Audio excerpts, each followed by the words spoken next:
Hi. Hi. If you like this podcast, we've got a Patreon. You can go to patreon.com/grandpodcast. And if you join our Patreon by giving us I think I put it up to $3 a month as the basic one, which is, come on, how much is that? That's nothing. For 4 episodes of a podcast, but also you get access to our Slack, our Grand Podcast Slack, which is quickly becoming a hotbed of debate and discussion on all the sorts of conversations that we have on this podcast. So if you want to be interrupted on a regular basis with thoughts that are too stressful to think about and you want to pay some money, you can do that now. That's set up. What do you want to promote this week? This week, I'd like to promote a Restaurants Brighton thing that is accessible to the whole of the nation.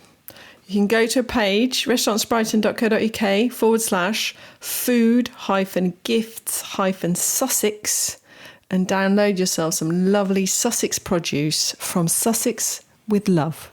Download some produce. Buy some produce.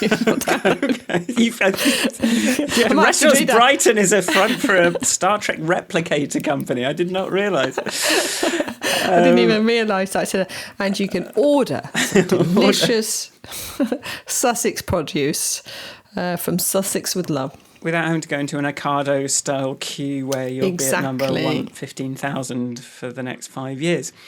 If you want to help me out to stay free and so happy,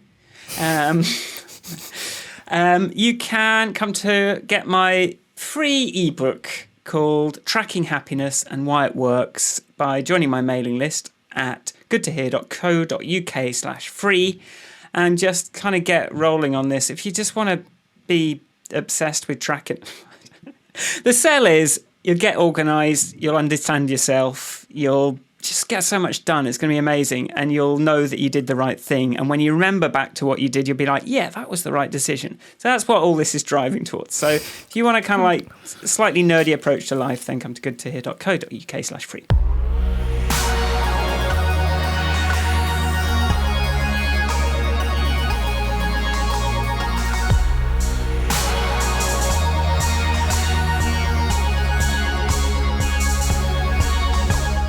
Hello and welcome to Michael and Ivanka's Grand Podcast, a weekly remote call between two friends, having a chat, doing a bit of therapy, worrying about what's wrong with the world, thinking about climate change, thinking about globalisation and capitalism.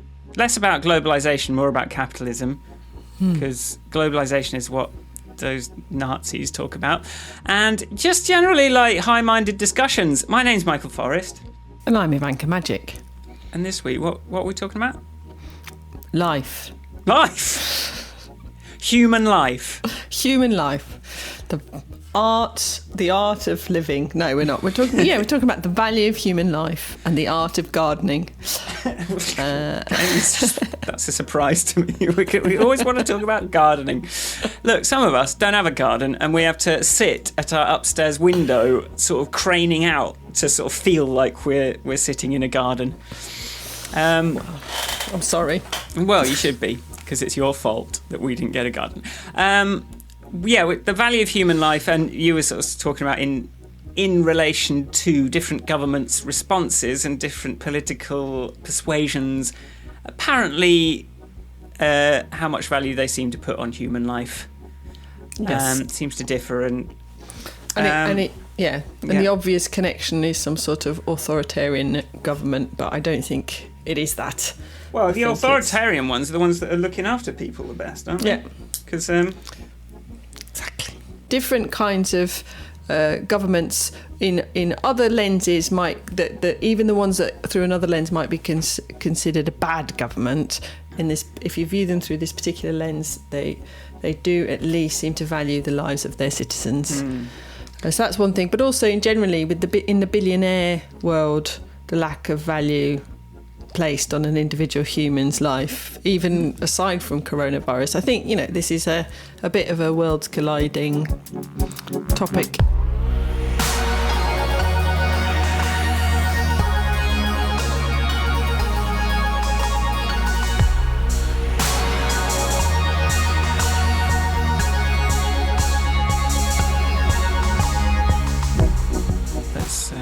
yammer on about nothing. How are you doing, Ivanka?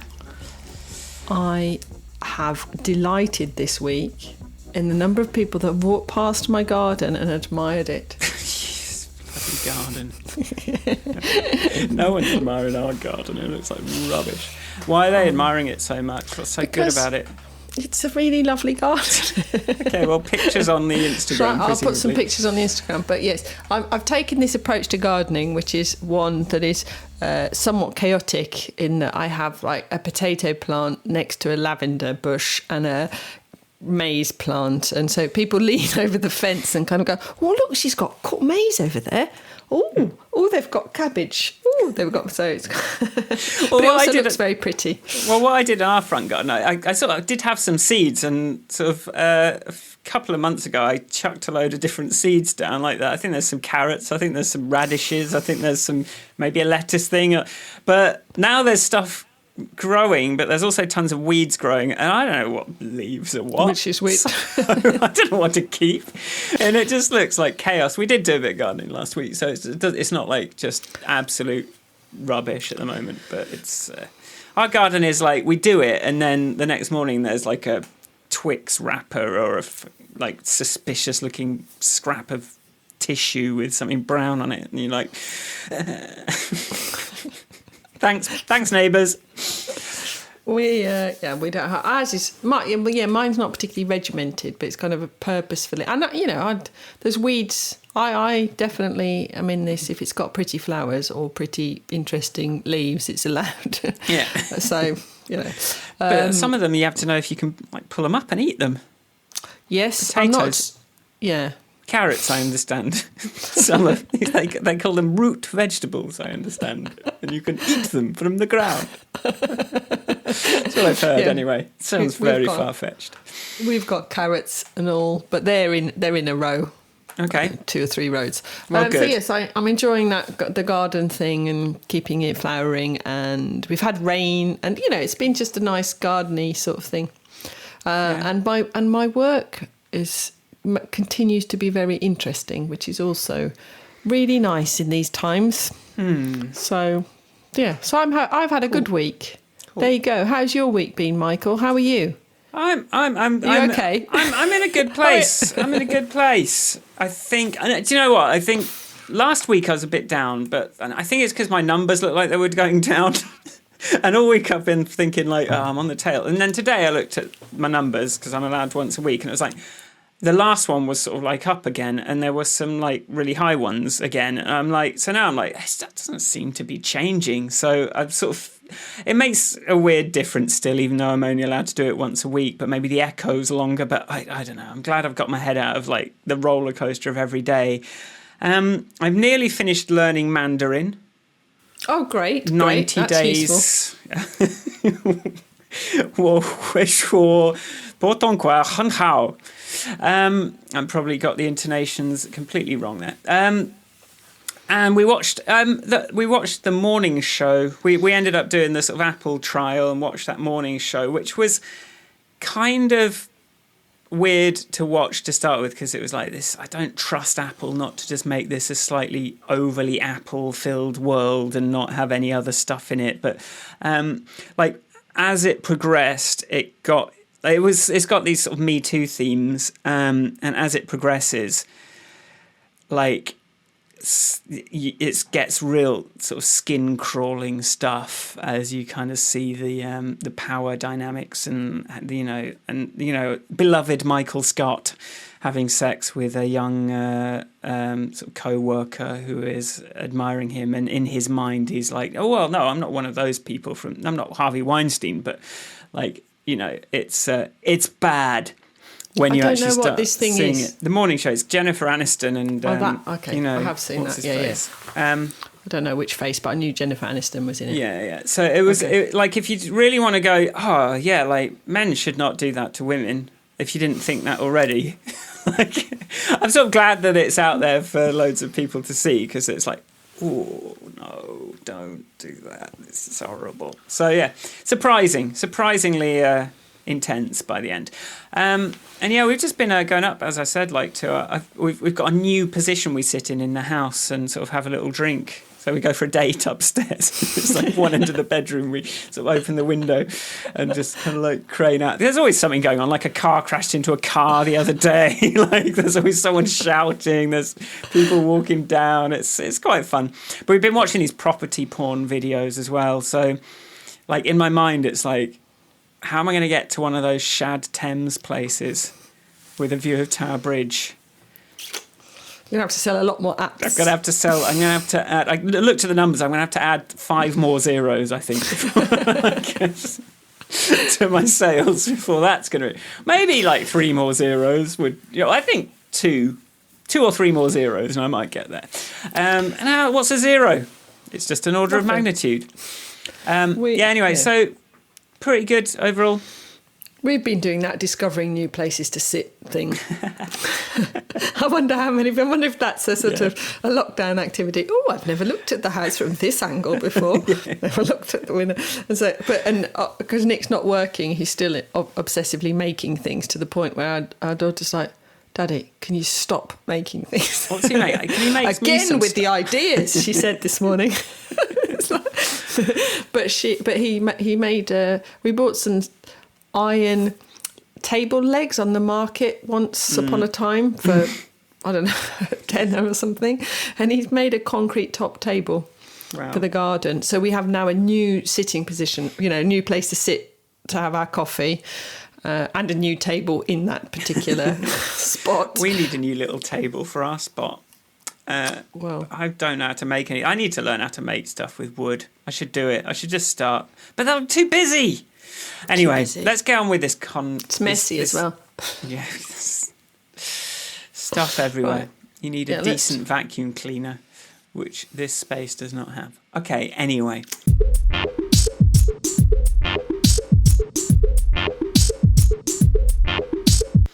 So shall we talk about the value of human life? Does human life really have that much value, Ivanka, or is it only people that are rich and particularly clean whose lives have value? As the Conservatives will tell like the particularly clean. That's a nice little line. So there's been a few things that have floated across my timelines this week. There's been somebody shared. I don't know if I actually sent you that tweet on Slack, but. Eton's not planning to open till September at the earliest, and yet the government is encouraging children to go back to school in June.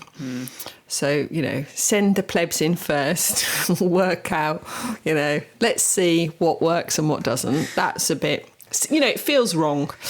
Then Cambridge University has announced that they will not be attempting to reconvene teaching in person till 2021. So they're committed. A number of bigger companies have made such pronouncements, but yet there's this sort of idea that I completely understand some things can only be done in person and we need those and all that, but it does feel like your life is of value, but only if you do certain things, or you come from a certain family, or you're in the luxurious position to I don't know, value your life over your.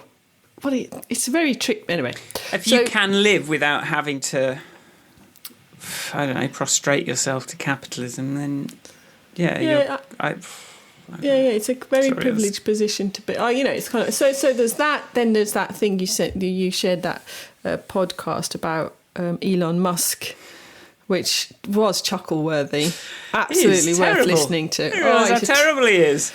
Well, I'd never bothered to check how terrible he is.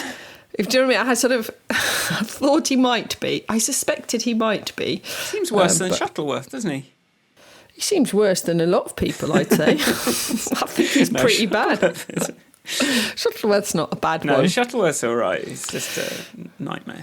But he's not actually... He's not actually nasty. People aren't dying under his, No.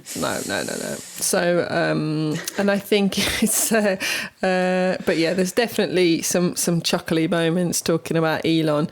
I thought that podcast was well worth a listen. Put a link in the description. It's The Intercept. Yeah. It's Mehdi Hassan. So he's this interviewer that I like that doesn't take any shit and gets answers out of people, even if it does involve a lot of talking over people. Although the latest episode is interesting because it's edited weird. I've spotted that it's edited. He's talking to this woman, but her audio is sort of like ahead of his by like a second. So she always starts by talking over him with her answers, and it sort of feels like the tables have been turned. But then there's a really long pause before he follows up with the next question. So you're like, yeah, they've just got the timelines out of sync.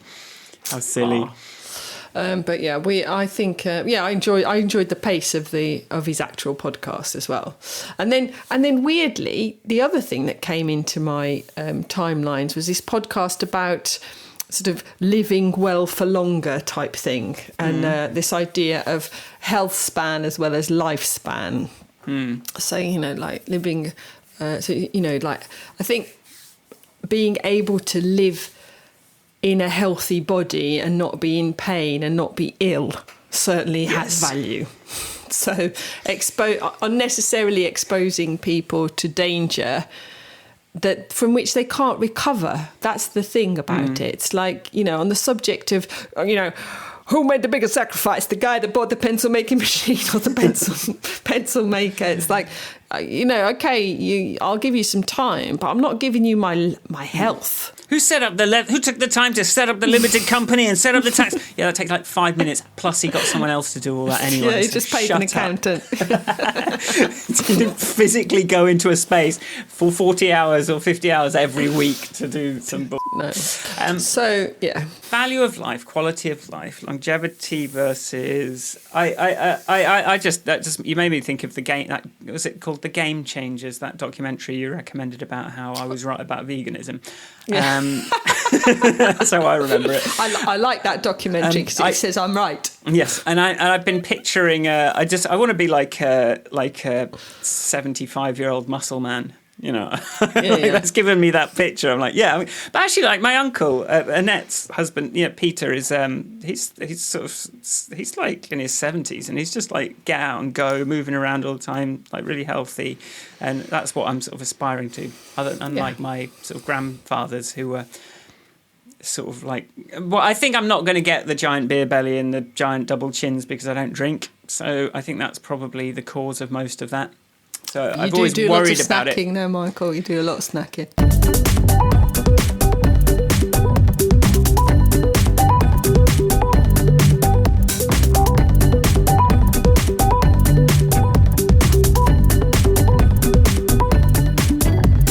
Yeah, as you get older, I think one of my uncles, he has always been extremely active, mountain biking, climbing, all these kind of things, which he still tries to. He's in his 70s now. His problem is now more and more he has no one to go with. And I think that becomes a bit, not, because as people become more, as your friends become older as well, and they might have a different attitude, that can become tricky. There was one thing, I'll send you a link to this podcast, which I haven't listened to until the end, which is this health span one, because it's like an hour and a half. I mean, who's got an hour and a half to sit and listen to a podcast in one sitting? Michael? Not me. Too busy. All my time is accounted for. But he talked about the fact that, for example, he said, there's loads of medical evidence to say that for every hour you jog, you add an hour to your life. And he miserable said, hour that you could have spent sitting down. I don't hold but to he that said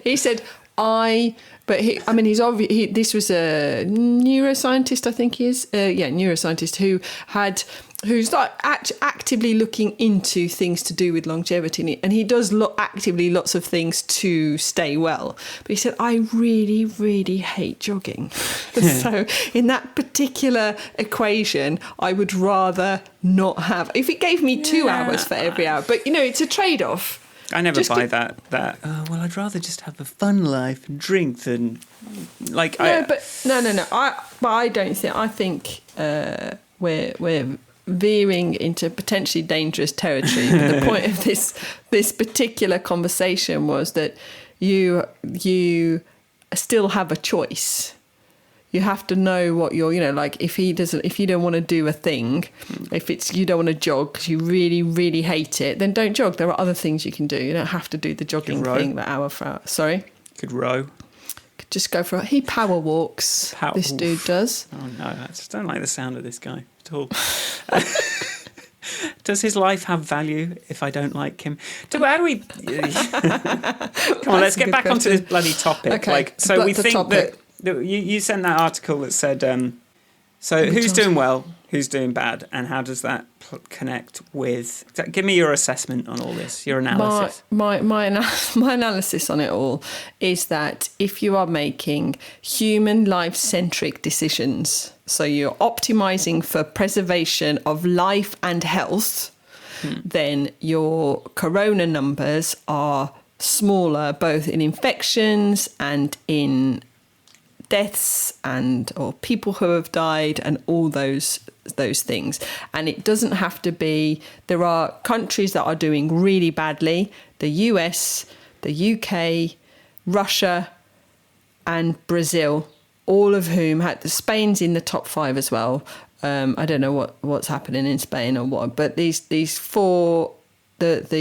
other 4 are just not covering themselves in any kind of glory in terms of the respect they're showing their citizens. And we think this is because they're more concerned with keeping the GDP going, and they value profit over people, and rather than vice versa.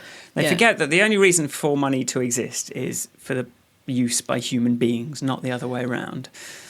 Exactly. So that article that we were sharing, which was about, like the welfare state has been in the UK has been efficiencies out of safety. Yeah. It's like there's not all of these things are not. If you only count the money, then you get a different result for if you weigh up the money against human life, or you weigh up the money against sustainability of the planet, or like if you go with a Kate Raworth model versus a growth model, then you're going to get different behaviors, and they're not necessarily going to be worse behaviors. But it may mean that a billionaire doesn't have $113 billion. Maybe they only have $100 billion because they paid their $9 billion. Because they paid their staff a living wage, they looked after them, and there are billionaires out there. If you're a billionaire, you should be paying your staff an extravagant wage. Really, I think like a living wage is setting the goals. Saying it too low. Like if you manage to make a company that's making you billions of dollars, you need to be paying your staff millions of pounds in wages. Like what's wrong with you if you're not doing that?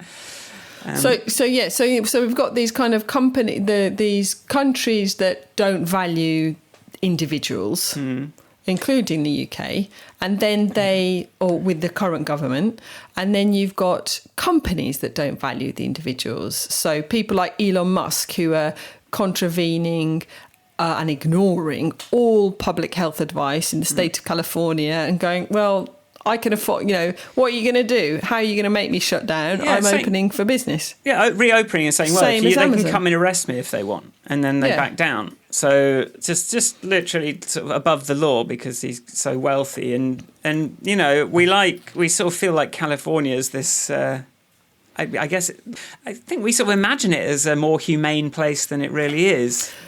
Well, I think it has. I've never lived there, but I've been there a few times and read a bit about it. So you've got this like Silicon Valley unicorn company thing going on, which has like driven up rent in San Francisco. It's got massive homelessness problems. It's got, there's this sort of extreme wealth, extreme poverty thing going on in San Francisco, at least. I don't know that much about LA, but they have, anyway. And then you've got, as a balance to that, they called themselves a sanctuary state at one point. So I don't know if that's still in place or what's going on with Trump's getting rid of migrants agenda, but California set itself up as a safe place for people to go who were seeking refuge or needing refuge. So they're sort of ideologically there's some hippie, liberal goodness floating around, but then it's still America, and I think you have can't to help sort itself. of, you have to remember that like a lot of these successful startups are sort of breaking sort of like labour laws to sort of, you know, the gig To economy pull it up. stuff, and they're Yeah. doing a lot of that, and they're just being allowed to get away with it. Yeah, But yeah. you can listen to all of that on you know, on Medi's podcast, and Yeah. but And we can attest to the fact that, like, working in these digital startups and stuff, they largely make you work like this sort of working or staying up all night. Well, it's not even digital startups, just digital companies. Like this idea of staying up all night and working on pitches and making stuff and you know, that's all part of the culture to not. You know, not look after yourself, however they encourage you, whether it's seemingly done through rewards like pizza and beer and, you know, never-ending snack bars. But ultimately, they want you to work far, far longer than is healthy or, frankly, legal. yeah, and I'm happy to. I'm going to have a little rantlet about that and just say, like, every single startup I've worked for over the last few years has been. It dawned on me over time that all they really wanted to do was work me as hard as possible and burn me out. And that's just what kept happening. I'd work, burn out. And I sort of wanted to do it because I sort of, you know, I sort of get invested in the thing and I want to make it succeed. But it's hard and it's a lot of work. And at a certain point, I was like, I was starting to look for like a company that might actually try and think about my needs and look after me a bit. Of course, I ended up joining a company run by a coke addict that didn't do anything and never turned up, and like I ended up doing everything. So that was fun. No, I'm off it. I am this time. Well, last time I told you I was off it, I was high. I'm like, well, how do I know what you're not high now? Well, literal conversation I had with someone I worked for. But now, so the difference now is like the difference between like having my own thing and starting to make some money from that by whatever freakish coincidences and convergences of luck. Because you're really clever. I'm so clever and I deserve it and I planned it and it's all my thanks to me. It's like usually if I was making money, I would be aware that there was this time bomb going to go off sometime soon. Like usually it'd be like the clock is ticking now on how long I can survive this. Yeah. And but it's strange getting used to a situation where there isn't that kind of time bomb ticking. But it's still like I internalize that overworking of myself. So it's not like the companies are kind of antagonistically forcing us to work too hard and stay up all night. It's just we've all sort of internalized this need to get stuff done, get stuff out there, that deliver the project, deliver the pitch, deliver everything at all costs. And to just come back to that insight of my friend, we forget that it's not shouldn't be about the project. It should be about the people involved with the project. And if something's good for the project and bad for the people, then what's the point of doing a project that's bad for everyone that's working on it? There's no point. Yeah. And we need to think about the value of the lives and not so much about how much success or money we're going to find. Yeah. Anyway. Totally, and I think what adds. I mean, I absolutely agree that nobody made me stay up and burn out repeatedly and get covered in hives. That's just my. But the culture also did nothing to tell me to go home and have a rest. But so then the other sort of in addition to all of this, I think, or another side of it is the fact that people like Elon Musk, and I raised this in the last. We were talking about something to do with Big Pharma recently. Debt to civic society, But he actively seeks public money to help prop up and fund his company. So he'll very happily have the handouts to do with, encouraging electric cars or solar panels or whatever it is. But then being a responsible member of that society and ultimately saving that public purse money on unnecessary illness and unnecessary deaths of people. He's got no interest in participating in that sort of aspect of, can I have the money from the society, and this is how I'm going to pay it, this is how I'm going to contribute or help shore up the system for other people. It's not, like if he's happy to take from the public purse, and I have no data or knowledge of his tax payments, but it's not, contribution to society isn't just in taxes, it's also in good responsible behaviour. So another part of, like, another thing that is endemic in that I don't value people's lives.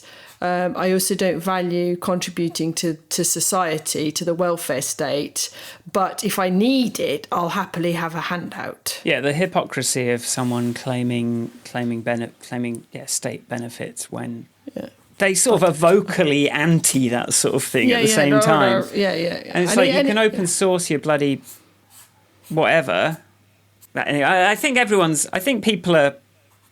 I saw a TikTok with a woman ranting about something that just reminded me how most people don't see this sort of thing at all. So most people live in this completely different world where they're businessmen and they're brilliant and anything they do is amazing and we should look up to them. And actually, like Wintergatan, I feel like he's this guy that makes those machines, and he's the last couple of videos he started by going on about how much he likes Elon Musk and wants to kind of follow the way Elon Musk works. And it's like, are you aware of the stuff that's going on? It's not a good time to be. He's got millions of subscribers, and it's like, yeah, but you know that he didn't really invent that. He's just a rich kid. That's the thing. Yeah, this idea that because a person became a billionaire, that is entirely down to them. That's the thing that you end up, I think, coming back to.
Did you know Switzerland has like 200 referendums every year? I think I read this somewhere. Go on. Right. And they're kind of doing the thing that I think more countries should be doing. And because they have so many they keep going to the people and asking them, it means that their state is all run around kind of infrastructure and what benefits the citizens. Instead of, I talked to my dad about it this week, instead of, as he put it, like these swinging competitions that you get when it's all about like versus this other country or GDP or all those kinds of things. And Switzerland's actually this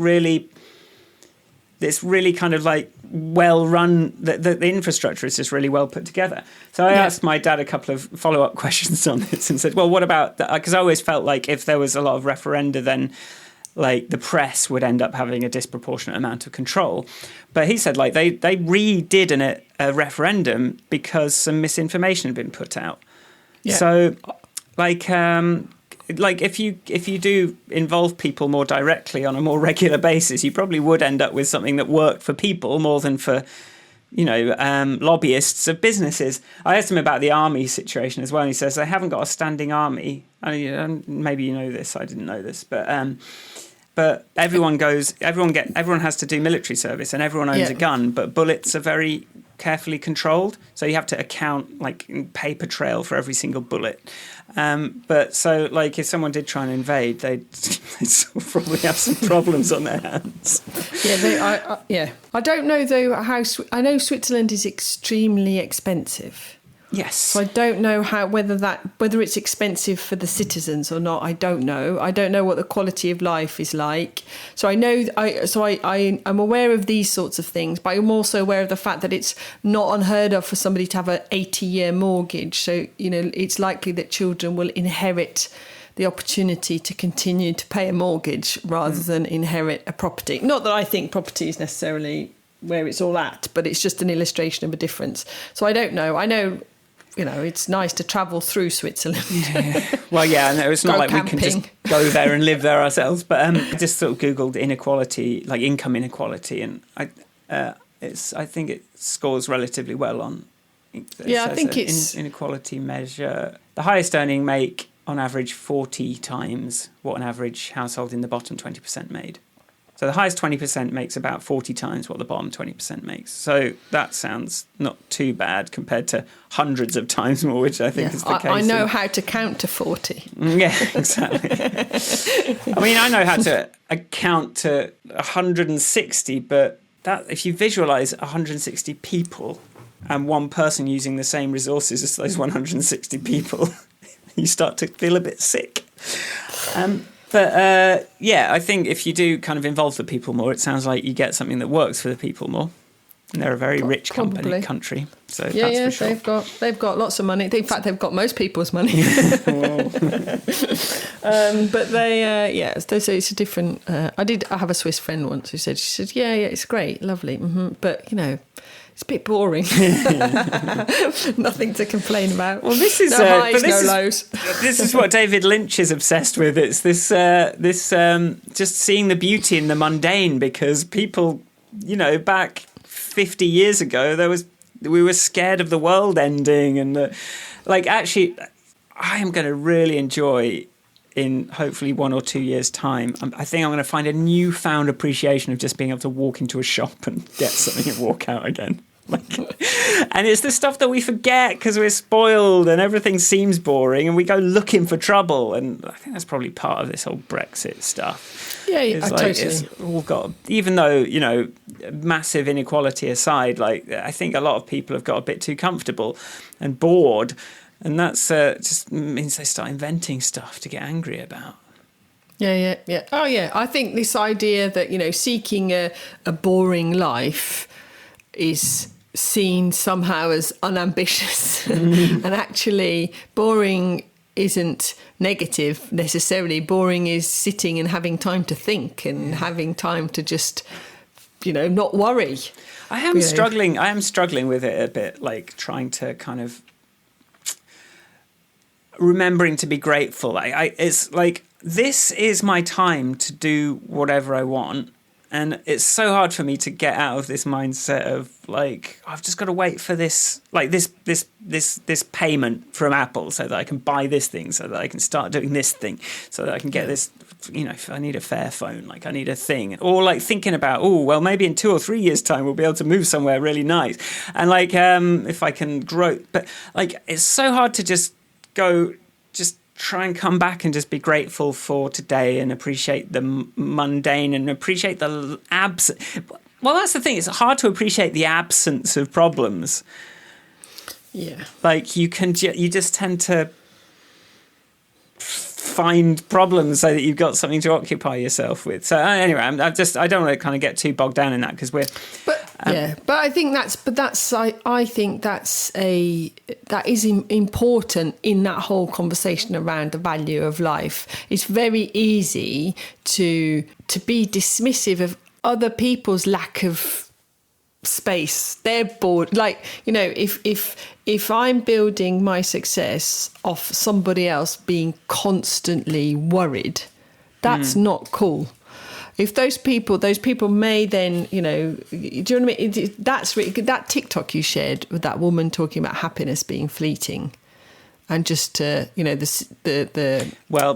I want to do an episode on that, because I think a lot about happiness, but it's a funny thing, and I think she opened up a conversation we can have about that. But happiness is a fleeting emotion. And what was she saying? It was we need to think in terms of, it was about appreciating the moments, because as these, my dad used to say that to me. It's you go, I'm feeling a bit sad today, I'm a bit unhappy, and he'd be like, well, life, he was always scribbling, he drew a graph, and he'd go, life has these ups and downs, and sometimes there's nothing you can do but wait for it to pass, but equally the same happens on the other side as well, where you have these happy moments, and just, so it's like, I think there is something about that old curse, is that, I wish for you to live in interesting times.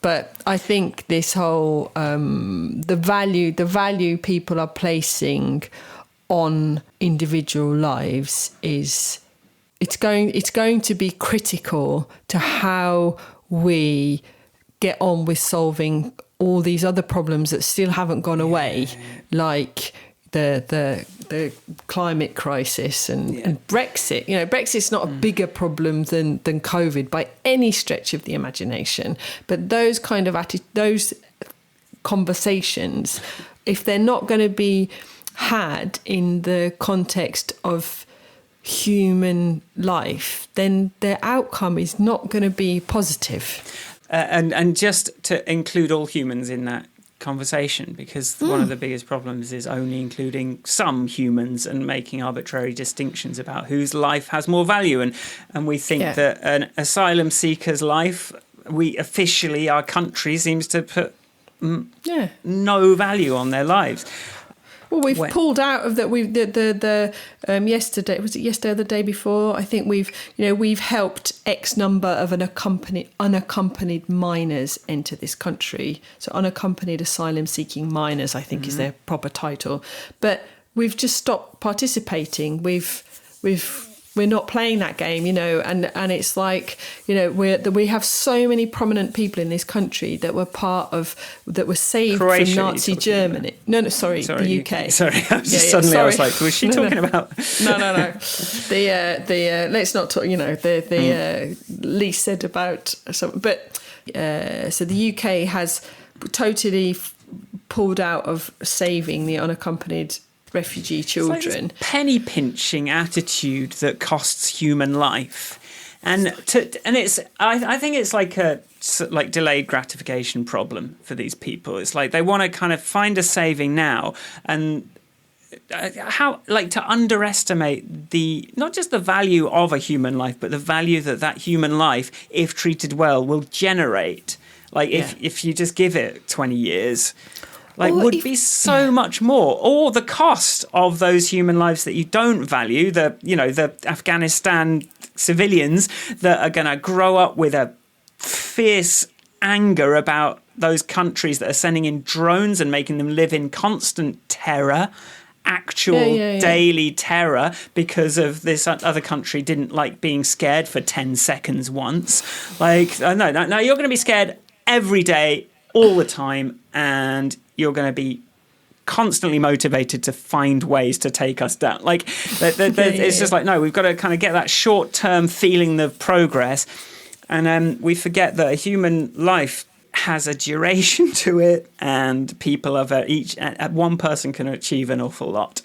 And if you stop thinking of people that don't look the same as you as less than you, then you'll never value their lives, and you'll never do things to help them, and you'll always think of them as others, and we'll end up with systems that massively discriminate against them. And when there's a pandemic, loads of them will die, but then you'll die too because you forgot that you needed them. And I also think that, when everyone's doing these efficiency countings and all this frankly, we should do a whole episode on just the efficiency. Probably cult of efficiency. Yeah, cult of efficiency would probably be a good one. Yeah. So anyway, I think that it is very hard to take a human politician seriously who can't make decisions that are to the benefit of the health of the humans that they represent.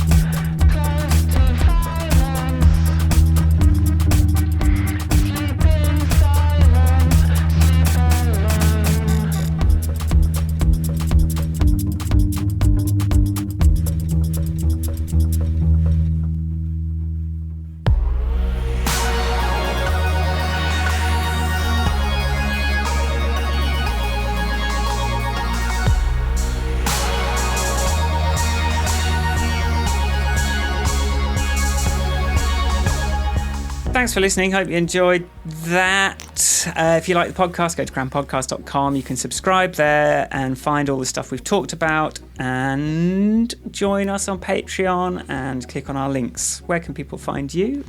People can find me at Ivanka on Twitter. You can find me at Michael Forrest on Twitter, and you can find us both on Slack. Oh, yes. But it's behind a paywall. I'm sorry. I'm sorry. Hey, look, we'll have to start paying for Slack anyway, so it sort of makes sense that it would be a Patreon reward. True. Yeah, goodtohear.co.uk/free. Come and get that. And restaurantsbrighton.co.uk/ food-gifts-Sussex. Food gifts, not food gifts. Not gifts. Gifts. Gifts. Food gifts Sussex. So go and do that on Restaurants Brighton. You don't have to be in Brighton. No. Do you have to be in the UK? Probably. Yeah, probably do. Probably. Okay. Some of them might ship internationally. I don't know. Okay. But give me a chance. All right. All right. And yeah, we'll see you next week. These come out on Tuesdays. Bye. See you next time. Bye. Bye. Bye. Bye. Bye.